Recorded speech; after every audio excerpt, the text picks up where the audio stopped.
राज्यातील जिल्हा परिषदा, पंचायत समिती, महापालिकांच्या निवडणुका विधानसभेपूर्वी घेण्याच्या हालचाली सुरू।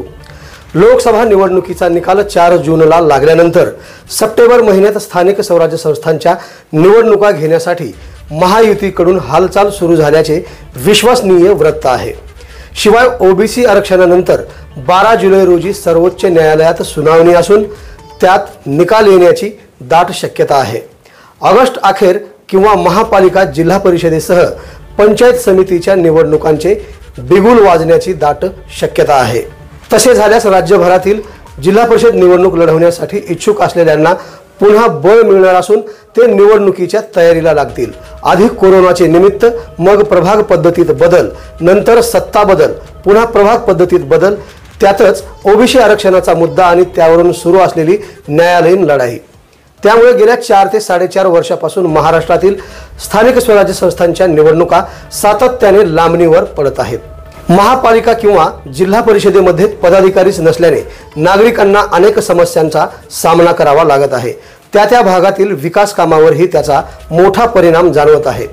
महाविकास आघाडीचे सरकार राज्यात सत्तेवर असताना जिल्हा परिषद आणि पंचायत समितीचे नवीन गट आणि गणांची रचना झाली होती।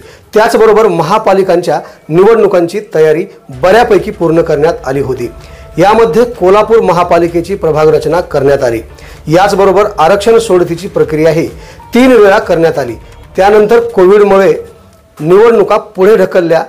कोविडचा कालावधी संपल्यानंतर ओबीसी आरक्षणाच्या मुद्द्यावरून न्यायालयात हे प्रकरण पोहोचल्याने अजूनही राज्यभरातील महापालिका, जिल्हा परिषद, पंचायत समितीचे तसेच नगर परिषदेच्या निवडणुका प्रलंबित पडल्या आहेत। ओबीसी आरक्षण, प्रभाग रचना आणि वाढलेली गट, गण व सदस्यांची संख्या अशा 3 मुद्द्यावरून न्यायालयात याचिका दाखल झाल्या आहेत। 2 वर्षापासून त्यावर सुनावणी सुरू आहे।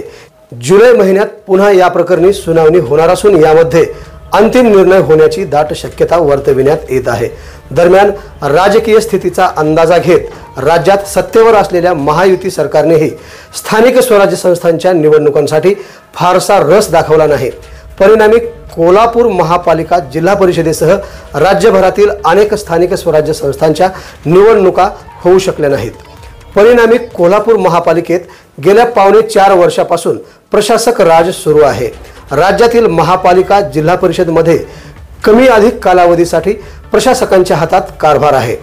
ज्या स्थानिक स्वराज्य संस्थांच्या सभागृहाची मुदत 2020 मध्ये संपली आहे त्या ठिकाणी निवडणुका झालेल्या नाहीत। त्यामुळे किमान 2 वर्षापासून ते 4 वर्षापर्यंतचा हा कालावधी आहे। निवडणुकाच होत नसल्याने इच्छुकांनीही आपली मोर्चे बांधणी थांबविली असून त्यांनी आपापल्या नेत्यांकडे निवडणुका लवकरात लवकर घेण्यासाठी साखळीच घातली आहे। परिणामी लोकांचा विचार करून नाही तर कार्यकर्त्यांच्या आग्रहाखातीर तरी विधानसभेपूर्वी स्थानिक स्वराज्य संस्थांच्या निवडणुका घेण्याची तयारी आता महायुतीकडून सुरू असल्याचे वृत्त आहे। आवाज बहुजनांचा।